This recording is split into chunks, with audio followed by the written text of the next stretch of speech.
같이 한번 말씀 제목 한번 읽겠습니다. 시작. 영혼을 섬기는 핵심 비결. 제목이 쉽죠? 네, 여러분 이 제목을 기억하시면 됩니다. 그러나 제가 준비한 제목이 있습니다. 시작. 흥해진 곳에 발디딘 인플루언서라는 제목입니다. 첫 번째 제목을 기억하시면 됩니다. 이 제목은 유튜브에 올라간 제목입니다. 다시 한번 읽어볼까요? 시작. 흥해진 곳에 발디딘 인플루언서. 같이 한번 말씀 읽겠습니다. 여자의 말이 내가 행한 모든 것을 그가 내게 말하였다 증언하므로 그 동네 중에 많은 사마리아인이 예수를 믿은지라. 아멘. 오늘의 주인공은 누가 나올까요? 바로 사마리아 여인입니다. 자, 그렇다면 인플루언서, 젊은 사람들은 아시죠? 자, 인플루언서는 뭐냐면 SNS 상에서 팔로워가 많아서 영향력이 있는 사람을 뜻합니다. 그래서 인플루언스가 영향력 있는 사람을 뜻합니다. 그래서 수만 명, 수십만 명, 수억 명까지 많은 팔로워들을 통해서 대중에게 영향을 미치고 또 돈을 버는 사람들이죠. 지칭합니다. 그래서 지금 이 시대 가운데 가장 많은 팔로워를 자랑하며 소유한 사람은 누군지 아세요? 2024년도 보니까 호날두였더라고요. 호날두가 가장 많은 팔로워를 소유했습니다. 6억 명. 6억 명에 달한다고 합니다. 그래서 그는 세계적인 매력과 함께 전략적인 콘텐츠를 통해서 인스타그램에서 가장 많은 팔로워를 자랑하고 있습니다. 자, 여러분은 그러면 어떤 사람을 따르고 있습니까? 여러분이 인플루언서입니까? 아니면 누군가를 팔로우하고 있습니까? 네, 누군가는 젊은 층들은 팔로우를 하고 있습니다. 지금도 수많은 나라에서 또한 사람들이 다양한 계층에서 직업에서 인플루언서들이 활약하고 있습니다. 그런데 어느 시대나 인플루언서들이 있었을까요? 없었을까요? 있었습니다. 헬라 시대 때는 철학적인 사상을 가진 사람들, 소크라테스, 플라톤, 아리스토텔레스 수많은 사람들이 인기를 누렸습니다. 그러나 지금은 좀 더 다른 것 같습니다. 지금은 좀 재능을 발휘하고 또 어떤 실제 생활에서 에너지 넘치는 어떤 콘텐츠를 통해서 영향력을 미칩니다. 그래서 젊은 사람들 중에서도 인플루언서가 많이 있습니다. 그래서 저는 이 시대적인 이런 것을 보면서 그래서 제2위의 한류 인플루언서 대상 어워즈도 있었고 수십만 구독자를 올린 유명한 인플루언서들 많이 있는 것을 볼 수 있습니다. 저는 이 시대를 보면서 이 시대 사람들도 끊임없이 누군가 자신이 추구하고 싶은 열망을 대신 채워주고 있는 사람을 찾아서 팔로우하고 있다는 것을 보게 되었습니다. 그렇다면 여러분은 어떤 사람을 지금 팔로우하고 있는지요? 어떤 사람을 따르고 있는지요? 어쩌면 우리에게 있어서도 누군가를 따르고 싶은 사람들이 있을 것입니다. 저를 인플루언서 하는 사람이, 저를 팔로우하는 사람이 있습니까? 없네요. 그래도 페이북에서 지금 거의 1000명 가까이 됩니다. 제가 200명은 잘랐습니다. 200명 자르고 지금 1000명 가까이 있습니다. 자, 그러다면 우리에게 진정한 인플루언서, 따르고 싶은 분이 누굴까요? 저는 이 사진 한 장을 보면서 아침에도 울컥했습니다. 영원히 우리가 본받고 따라야 할 분은 바로 예수 그리스도이십니다. 그런데 예수님 시대 때는 바로 영향력 있는 사람이 된다는 것은 굉장히 위험한 일이었습니다. 그 당시에 가장 유명한 사람, 인플루언서는 누구였냐면 세례 요한이었습니다. 그런데 세례 요한은 어떤 일을 하셨냐면 의를 행하였습니다.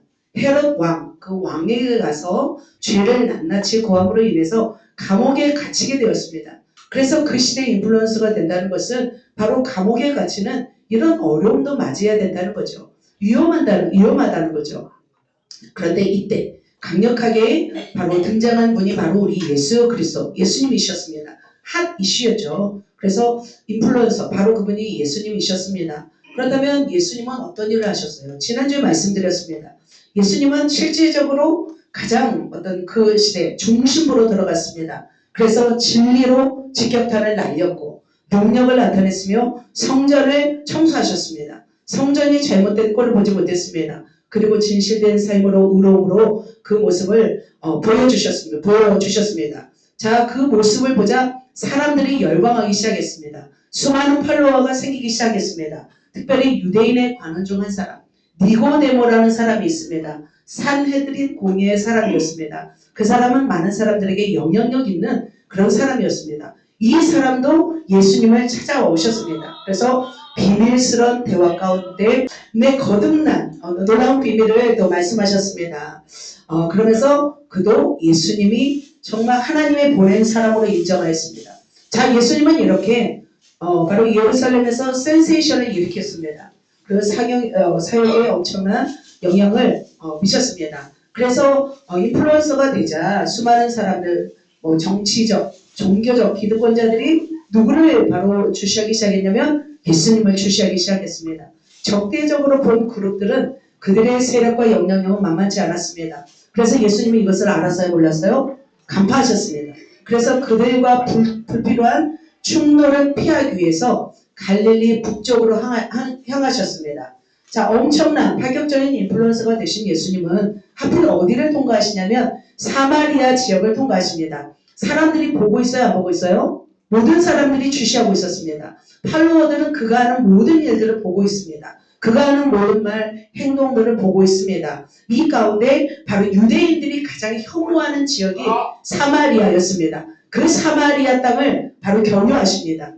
자, 유럽에 가면 특별 구역이 있습니다. 그 구역은 바로 무슬림 지역입니다. 이 지역으로 잘못 들어가면 법적인 절차에 따라서 처벌을 받습니다. 그래서 국가, 경찰들도 그들을 보호해줄 수 없습니다. 제한구역으로 만들어 놓았고 금지구역이었습니다. 그런데 하필 예수님도 지금 유대인의 제한구역이에요. 어떻게 보면 금지구역입니다. 유대인들이 꺼려하는 이곳으로 들어가십니다. 그렇다면 주님은 과연 무엇을 하시려고 이곳에 들어가실까요? 오늘 그것을 한번 살펴보도록 하겠습니다. 주님은 그 땅에 들어가서 놀라운 일을 행하십니다. 누구를 만나 무엇을 하셨는지 우리가 살펴보도록 하겠습니다. 그래서 결국은 주님은 한 영혼을 세워서 사역자로 세우는 위대한 일을 하시는 것을 볼 수 있습니다. 그래서 저와 여러분 오늘 말씀을 통해서 우리가 영혼을 어떻게 섬겨야 되는지, 어떻게 세워야 되는지 말씀을 통해서 오늘 알아보는 시간 갖도록 하겠습니다. 자, 영혼을 섬기는 세 가지 비결, 핵심 비결을 같이 또 나누도록 하겠습니다. 자, 첫 번째로 어떤 섬김일까요? 찾아가는 서비스입니다. 여러분, 찾아가는 서비스 쉽겠죠? 네, 영혼을 섬기기 위해서는 우리는 찾아가는 서비스를 해야 됩니다.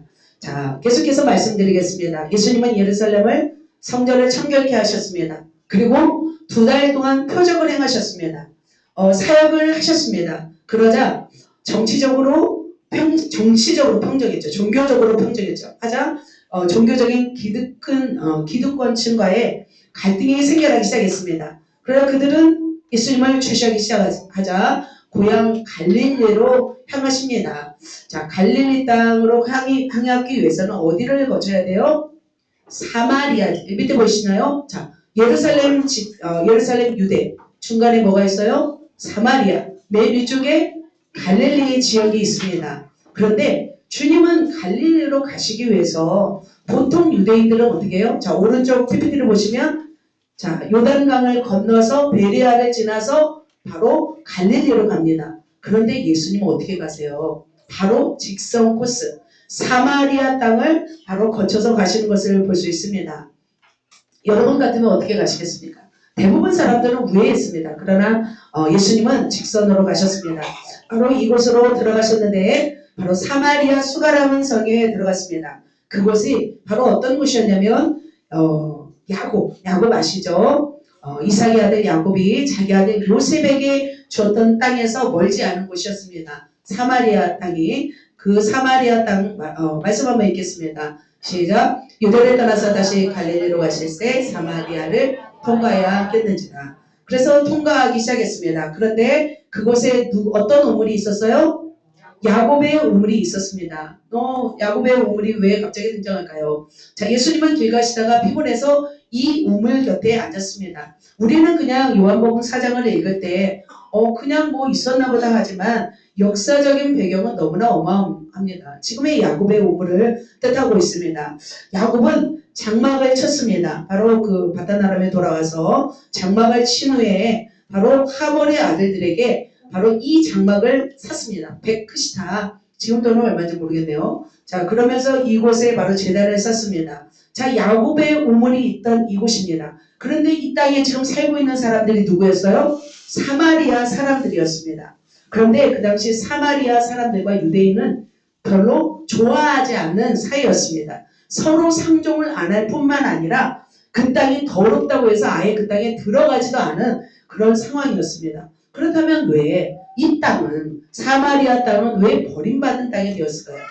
예수님이 이 땅에 가는 것이 얼마나 위대한 것인지 우리는 살펴봐야 하기 때문에 제가 이런 내용들을 설명하고 있습니다. 왜 이 땅이 버린 땅이 되었냐면 사마리아 사람들은 원래 북이스라엘 사람들이었습니다. 다윗 솔로몬 시대 때 완전히 다스리고 있었던 그런 땅이었죠. 그런데 아시리아, 지금 이란이죠. 아시리아가 북이스라엘을 점령하면서 BC 722년 점령하면서 혼혈 정책을 펼쳤습니다. 그래서 대부분 혼혈인이 되었습니다. 그런데 그들의 정체성은 뭐예요? 나는 이스라엘 사람인 거죠. 유대인인 거죠. 그런데 남유다도 어디로 이제 BC 586년 시대 때 끌려갑니다. 그때에도 바로 이 사마리아 사람들은 이곳에 정착하고 살았습니다. 그러다 BC 444년, 458년에도 있죠. 스룹바벨, 예수와 느헤미야, 포로 이제 70년 동안 포로 생활하다가 다시 돌아와서 무엇을 했어요? 느헤미야와 함께 예루살렘 성전, 성벽을 중건하기 시작했습니다. 바로 이때 방해했던 사람들이 누구였어요? 사마리아 사람. 자신들도 참여하고 싶었던 거예요. 자신들도 유대인으로서 정체성을 갖고 살아가고 싶었던 거예요. 하지만 느헤미야 어떻게 했어요? 바로 끼워주지 않았습니다. 바로 스룹바벨 끼워주지 않았습니다. 그러자 방해하기 시작했습니다. 그럼에도 불구하고 16년 동안 성전이 멈춰 있었습니다. 그러다가 결국 다리오 2세 때 성전이 완공하게 되었습니다. 자, 그러자 사마리아 사람들은 본인이 어떤 신세가 되었어요? 이제는 찬밥 신세가 돼버렸습니다. 그런데 한 번 더 기회가 있었습니다. 오른쪽에 보면은 무슨 성전 자국이 있죠. 정말 그리신산입니다. 바로 이곳에 성전을 한번 완공합니다. 헬라가 이제 지배하고 나서 이제 그들만의 세상. 왜냐하면 바로 그리신산은 어떤 산이었어요? 이삭의 번제단이라고 하는 곳이었습니다. 아브라함이 이삭을 번제한 곳. 그곳을 그리신산. 여러분 아시죠? 구약에도 보면 에발산과 그리신산에서 축복과 저주를 선포했던 그 땅이었죠. 그래서 사마리아 인간은 이 땅에 다시 성전을 건축합니다. 그래서 이 성전을 건축하면서 이곳에서 예배를 합니다. 그런데 BC 128년에 하스모니안 왕조 힐카누스 때, 자, 한 번 더 이제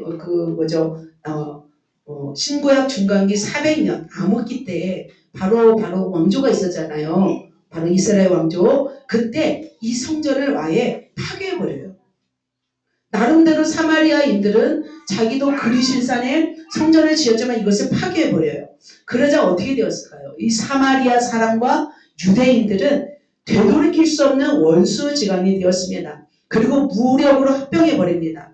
그리고 유대인들은 이 사마리아 사람들을 이제는 돼지처럼 취급해버립니다. 그 땅을 아예 그냥 취급도 안 해버립니다. 그래서 유대인과 이런 사마리아 갈등 때문에 대부분 사람들이 꺼려하는 지역이 사마리아 지역이었습니다. 그럼에도 불구하고 주님은 그곳에 어떻게 해요? 지금 가신 거예요.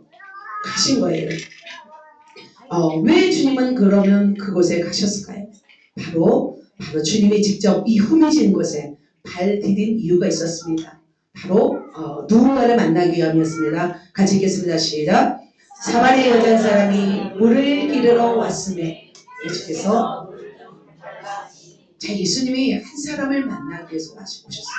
누구였어요? 사마리아 여인이었습니다. 주님은 위대한 율법사, 선지자도 아니었습니다.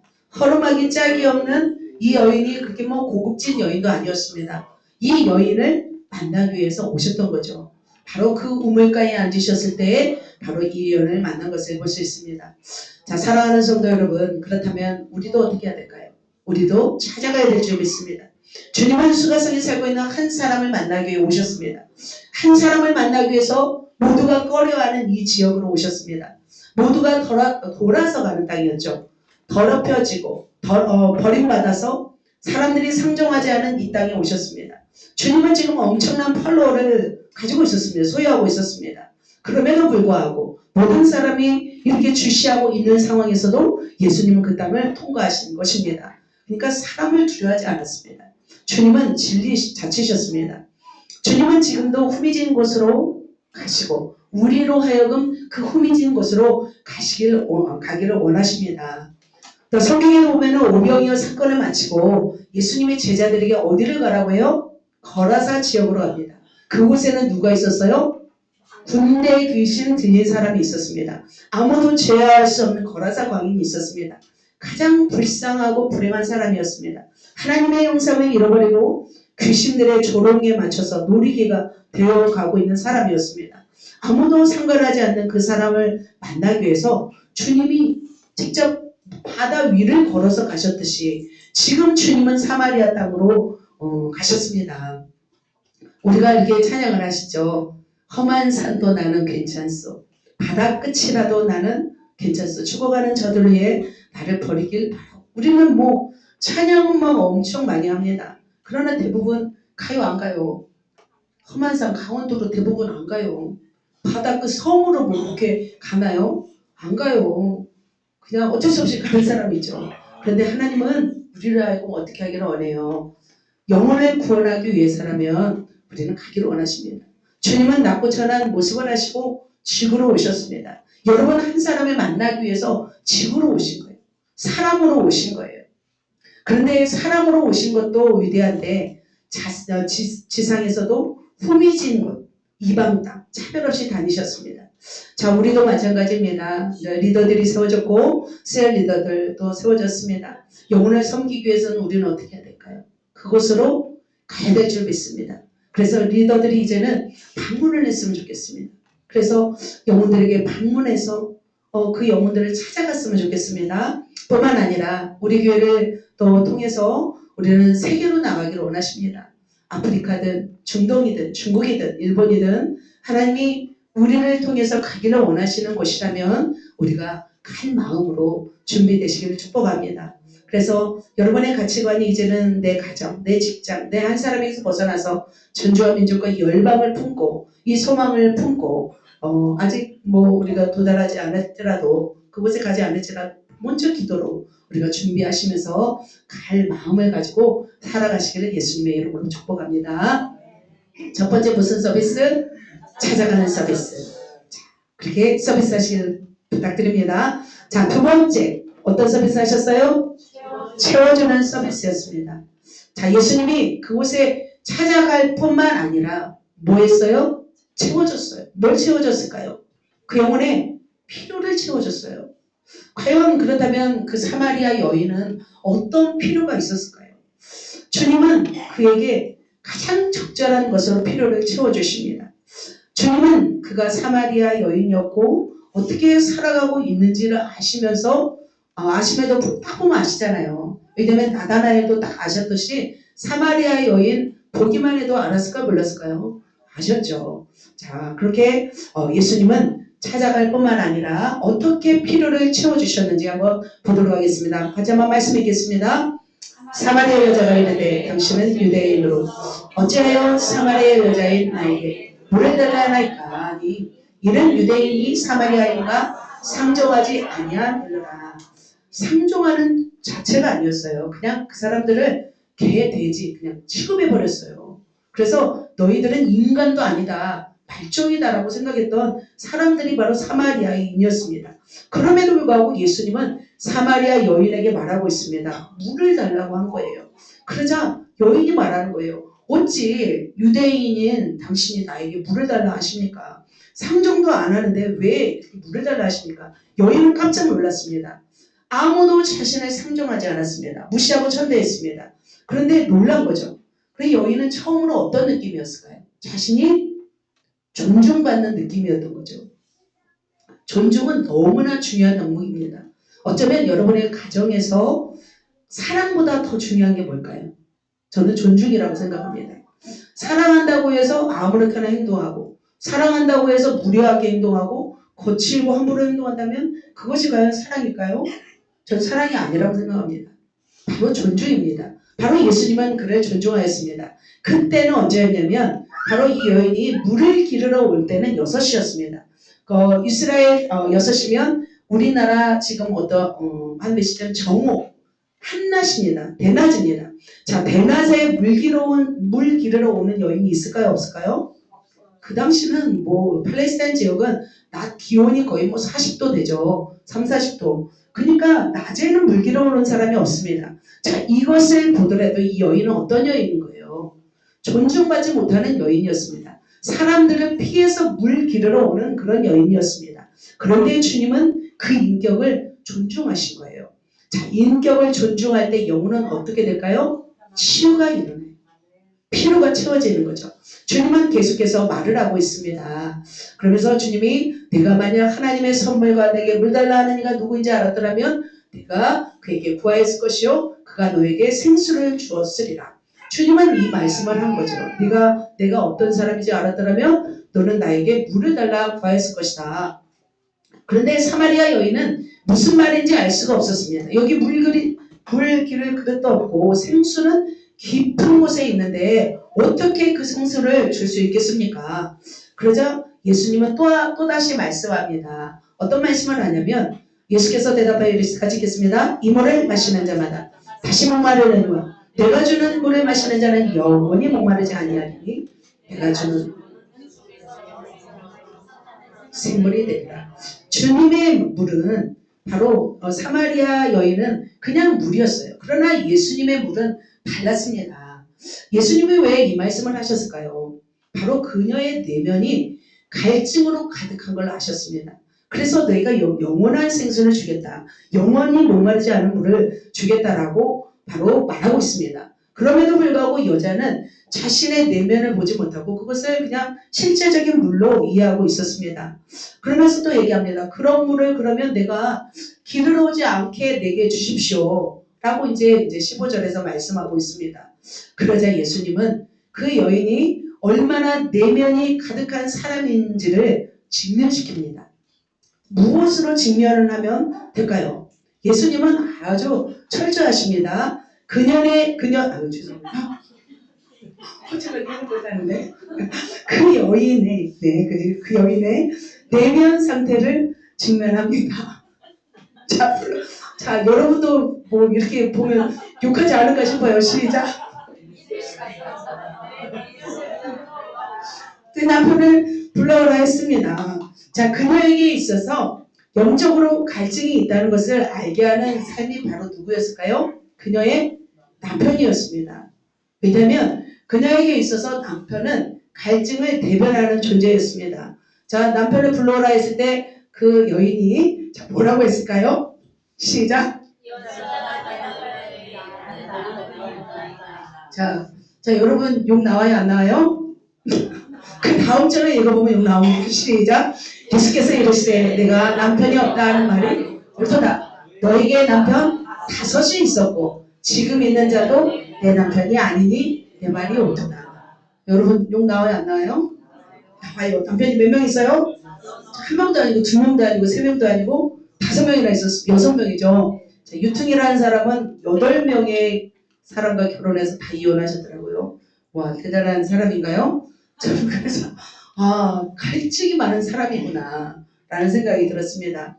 바로 남편을 불러오란 말은 그녀에게 있어서 갈증이 있다는 것을 알게 하는 거였습니다. 바로 그 여인은 남편이 그녀의 갈증을 대변하는 존재였습니다. 그러나 과연 남편이 있었어요? 없었어요? 있었어요. 그런데 주님은 뭐라고 말씀하세요? 너에게 지금 5이 있었고 지금 있는 자도 내 남편이 아니다 라고 말하고 있습니다. 이 여인은 계속적으로 남자를 바꿔가면서 살았습니다. 사랑을 해도 만족함이 없었습니다. 어떤 사람을 만나도 이 사람을 만나도 저 영혼이 진정으로 채워줄 사람이 없었습니다. 어쩌면 지금 살고 있는 이 남자도 만족하지 못하는 거예요. 자신을 만족시키지 못한 여인이었습니다. 그러자 주님은 그에게 욕을 하지 않으셨습니다. 뭐라고 했어요? 내 말이 옳도다 라고 주님은 이렇게 말씀하고 있었습니다. 그녀의 영적 허기짐으로 갈증으로 살아가고 있는 그 사람의 내면을 아시고 주님은 그 여인을 욕하지 않고 오히려 직면시키면서 내 말이 옳도다 하면서 그를 어떻게 해요? 위로하셨습니다. 그의 필요를 채워주셨습니다. 자, 이제 그 여인은 사마리아 여인은 자신을 알아줬어요. 드디어.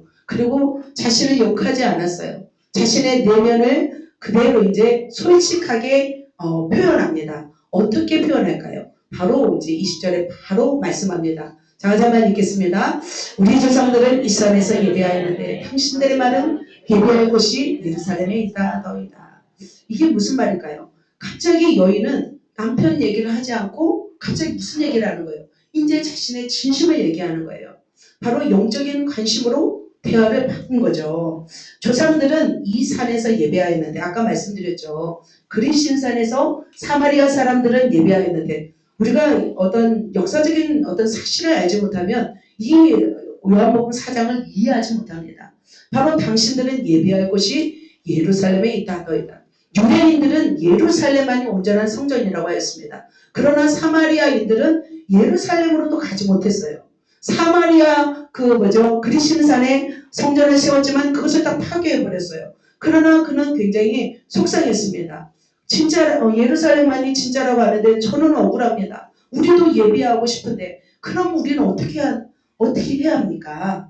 이런 간절한 마음이 있었던 거예요. 자, 그때 주님이 말씀하십니다. 그리심산과 에발산, 세겜이란 지역이 바로 사마리아 지역이었습니다. 바로 주님은 그녀에게 이런 말씀합니다. 여자야, 내 말을 들으라. 이 산에서도 말고 예루살렘에서도 말고 너희가 아버지께 예배할 때가 이르리라. 이 말씀을 하신 거예요. 무슨 말인지 아시겠죠? 자, 예배할 때가 이를 텐데 참되게 예배하는 자는, 그러면서 계속 말씀하세요. 영과 진리로 예배하는 것이다 라고 말씀하고 있습니다.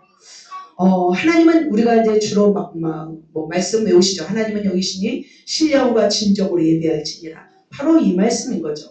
그래서 예수님은 영이시기 때문에 제한된 곳에서 그리심산이나 예루살렘 성이 아니라 어느 곳에 있든지 그곳에서 예배를 받으시는 분이다 라고 말씀하신 것이죠. 그러면서 바로 이런 말씀을 합니다. 마지막 절만 읽겠습니다. 시작. 하나님은 영이시니 예배하는 자가 영과 진리로 예배할지니라.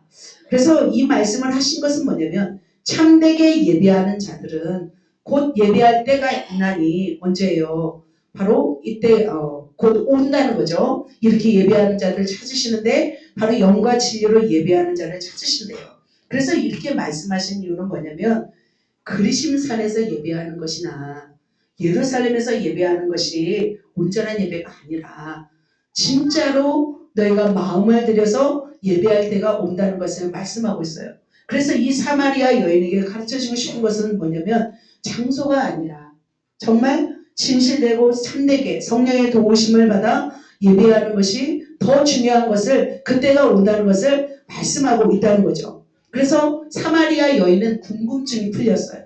예배 장소에 대한 궁금증이 있어서 그 궁금증을 풀렸어요. 그러자 그가 고민했던 것이 풀어지자 바로 이 말씀을 주님께 말합니다. 자, 핵심 말씀입니다. 같이 읽겠습니다. 여자가 이르되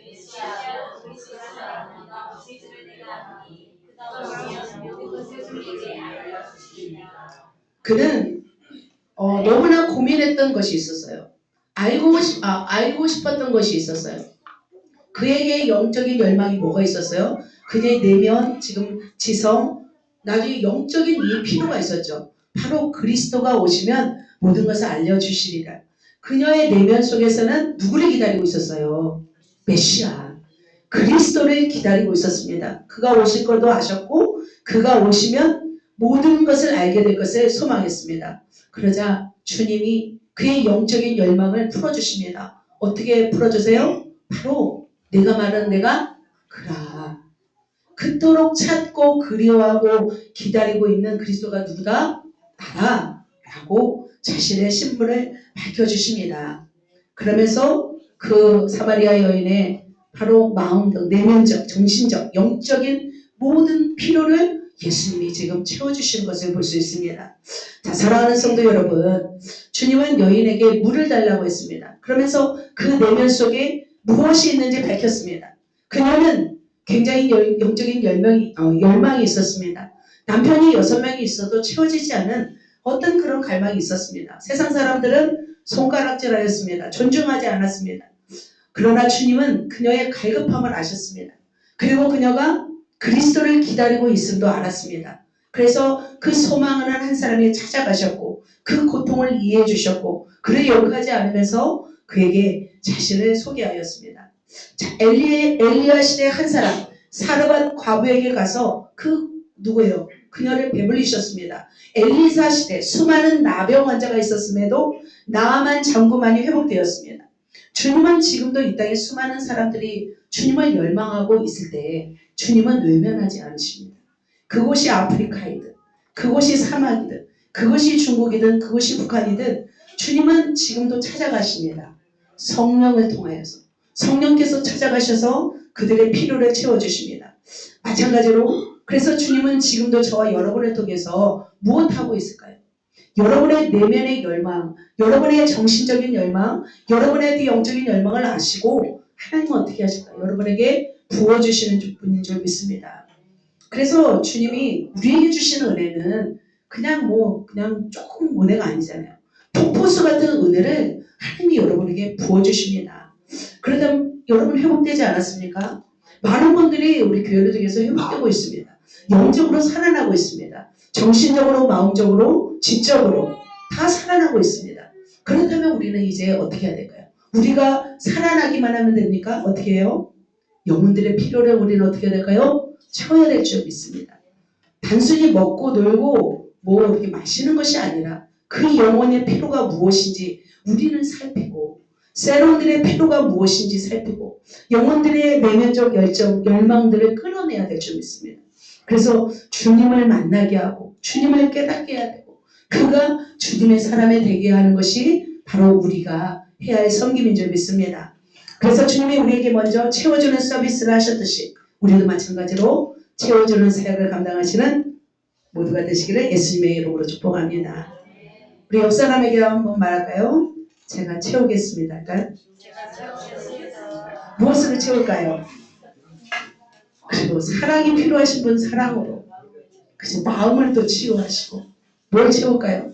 모든 걸 영혼욕을 다 채워야 돼요. 그죠? 채워주는 모든 분들 되시기를 축복합니다. 자 마지막으로 영혼을 섬기는 자 핵심 비결 섬기는 세 번 시작 세워주는 서비스. 자 찾았습니다. 채워졌습니다. 그렇다면 그 사람은 어떻게 될까요? 세워야 될 줄 믿습니다. 주님은 그녀의 영역을 필요를 채우는 것으로 만족하지 않았습니다. 주님은 어떻게 했을까요? 그 영혼을 세웠습니다. 뭘로요? 전도자로, 위대한 전도자로 세웠습니다. 과연 전도자로 세웠는지 한번 볼까요? 자 이렇게 사마리아 여인과 깊은 통찰력으로 대화를 마치자 누가 돌아왔냐면 제자들이 돌아왔어요. 사실 제자들이 있었다면 사마리아 여인과 대화할 수가 없었어요. 물을 달라 했을 때 제자들이 물 떠줘버리죠. 그런데 제자들이 음식 사러 바로 동네에 들어갔습니다. 그러다 이제 제자들이 돌아왔습니다. 그러면서 제자들이 예수님께 바로 먹을 것을 드립니다. 그러자 예수님이 이렇게 말씀합니다. 이르시되 내게는 시작 너희가 알지 못하는 먹을 양식이 있느니라. 제자들이 서로 말하되 누가 잡수실 것을 갖다 드렸는가.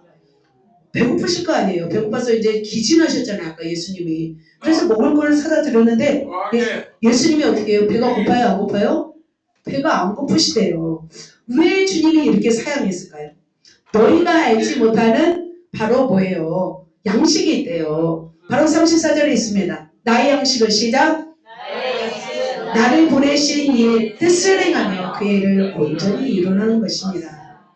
너희가 알지 못하는 양식이 있는데 무슨 양식이에요? 주님의 뜻을 이루시는 거예요. 자, 주님의 뜻은 뭐냐면 한 영혼을 세워서 그를 다른 영혼을 전도하는 사역자로 세우는 거예요.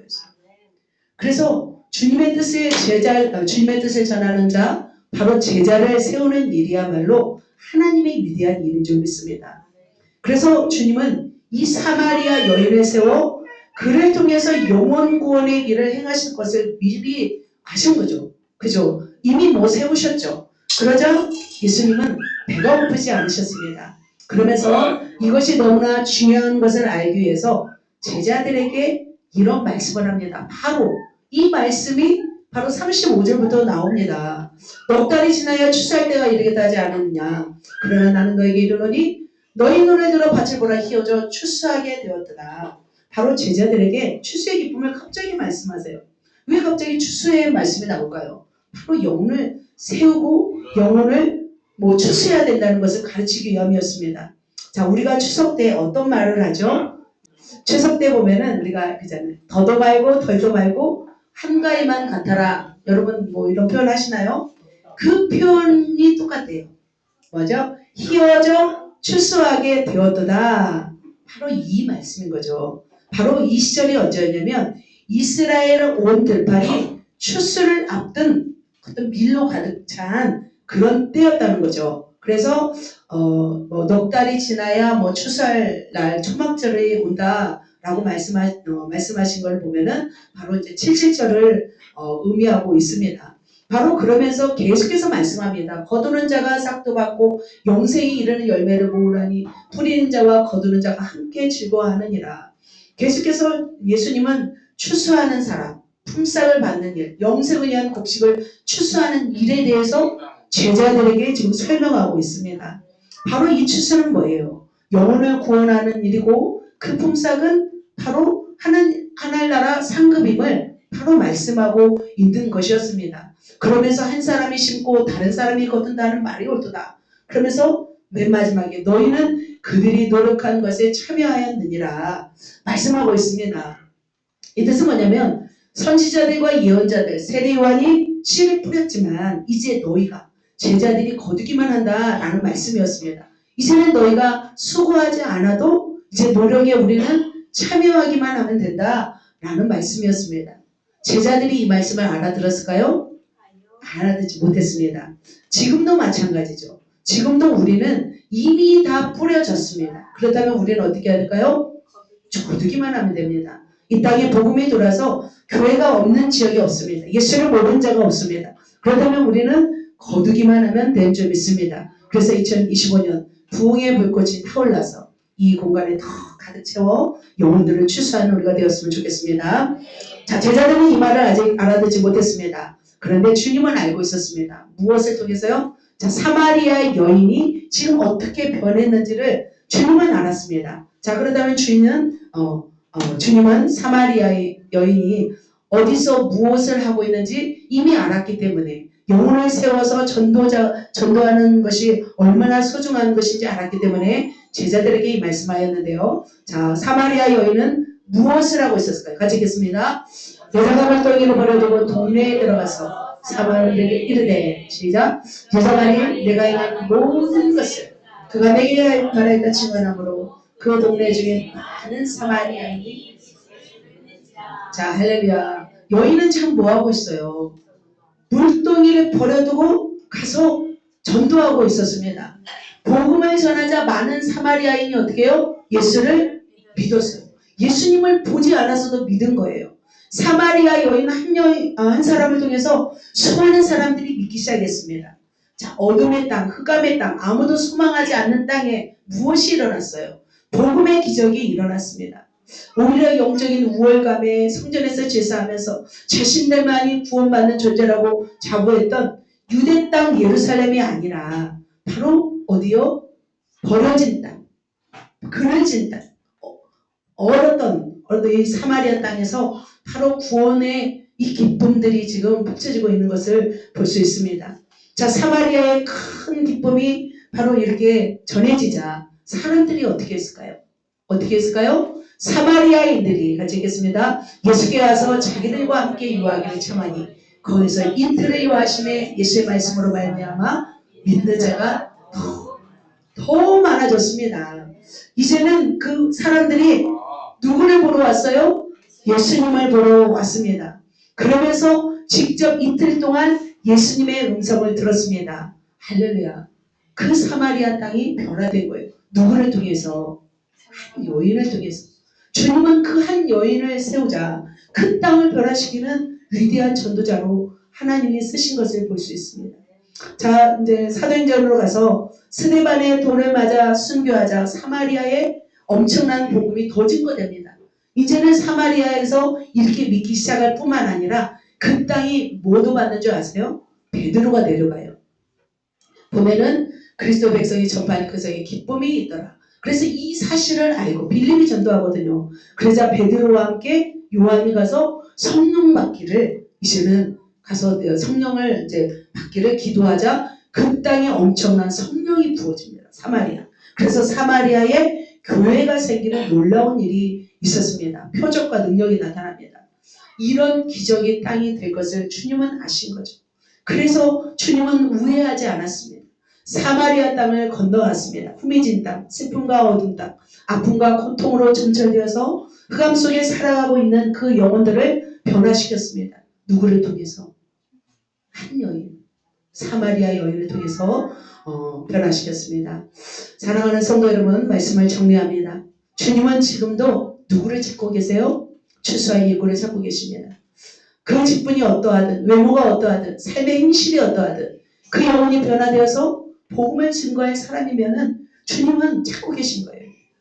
누가 상상이나 했겠어요? 이 사마리아 여인이 제자가 되어서 복음을 증거하는 일꾼이 될 줄 아무도 상상하지 못했습니다. 사마리아 여인, 그 지역에서도 거래하는 사람이었습니다. 쓸모없고 때로는 막 거친 말로 뭐 이렇게 치부하는 여인을 통하여서 하나님 나라가 확장될 것을 아무도 몰랐지만 주님은 아셨던 것입니다. 그렇다면 우리는 어떻게 해야 될까요? 우리가 사람을 외모로 판단해서는 안 되는 것이죠. 어찌하든 사람을 변화시키고 세워서 그를 통하여 하나님의 나라를 증거하는 하나님의 사람으로 세워야 될 줄 믿습니다. 일본의 위대한 성자가 있습니다. 가가와 도요이코, 제가 한 2번 정도 말씀드렸죠. 그는 폐병으로 거의 죽을 운명 가운데 교회를 찾았습니다. 그 교회는 성도가 한 명도 없었습니다. 목사님이 개척을 해서 몇 년 동안 있어도 성도가 없었습니다. 그러자 폐병에 걸린 가가와 도요이코를 목사님이 지극정성으로 섬겼다고 합니다. 그런데 놀라운 일이 일어났습니다. 그 한 사람이 변화되어서 일본 열도의 위대한 성자 바늘에 오르게 되어서 수많은 영혼들을 주께로 인도하는 위대한 하나님의 사람이 되었다고 합니다. 그리스도 안에 있으면 새로운 피조물이 됩니다. 그래서 우리의 편견, 우리의 고정관념, 우리의 부정시적인 시각이 아니라 그걸 시각으로 가지고 있으면 사람을 변화시킬 수 없습니다. 우리의 편견을 버리고 주님의 눈으로 그 사람이 열망을 보시고 섬겨서 우리는 사람을 누구로 세워야 돼요? 주님의 종으로. 복음을 전하는 자로 우리를 세워야 될 줄 믿습니다. 저는 오늘 말씀을 준비하면서 굉장히 너무나 감격스러웠습니다. 저의 옛날 모습이 항상 저는 생각나요. 시골에서 그 연못가에서 놀던 먼지투성이, 상처투성이, 버려지고 쓰러진 저를 이만큼 세워서 하나님의 종으로 세워주심에 너무나 감사한 시간이었습니다. 도저히 일어날 가망성이 없는 그런 집안에서 태어나서 누구도 도와줄 수 없고 백도 없죠. 줄도 없죠. 소망의 가능성도 없는 저를 세워서 하나님의 종으로 세우신 것에 정말 눈물이 났습니다. 그렇다면 여러분은 어떻습니까? 여러분도 마찬가지죠. 그냥 살다가 그냥 늙어서 죽어갈 존재죠. 그냥 먹다가 죽는 거죠. 우리 자고 먹고 한 일 뭐가 있습니까? 먹다가 죽을 우리의 인생을 제자로 세워서 하나님의 위대한 일에 여러분을 동참시킨 것을 우리는 잊어서는 안 될 줄 믿습니다. 그래서 우리는 좀 더 주님의 부르심에 순종하여 우리는 뭐예요? 영혼을 구원하는 일, 영혼을 세우는 일, 영혼의 필요를 세워서 정말 그 영혼이 주님의 제자가 되는 일에 우리는 어떻게 해야 될까요? 목숨 걸고 살아야 될 줄 믿습니다.